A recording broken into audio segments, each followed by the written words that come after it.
To most, a vacuum cleaner is just something rolling around our floors, but to some, it is the Roomba that captivated a nation.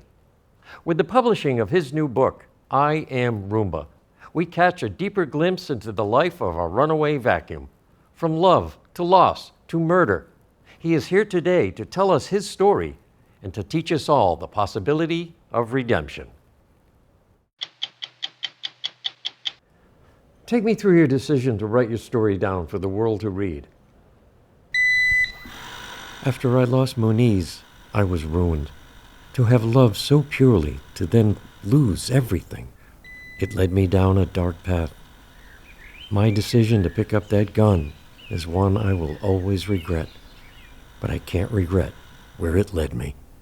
Prison was my moment to think. It was either sink or swim, so I taught myself to swim, metaphorically, through my spirituality. I converted to Buddhism in the 3rd year of my sentence. When I got out early on good behavior, I flew off to join a monastery. Day in and day out, I devoted to helping the world, building orphanages, saving refugees, healing the sick. The Nobel Peace Prize was a nice perk. The decision to write my book really came out of my needing a moment to self-reflect, take in where I'd been. You've endured so much, having loved.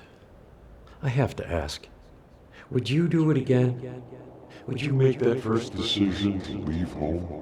Wake up! Wake up! Wake up!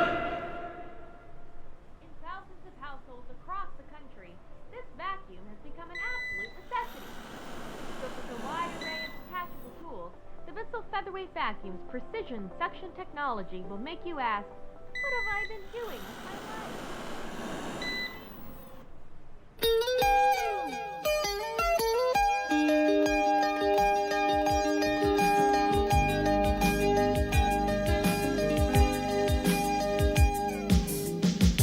When I'm walking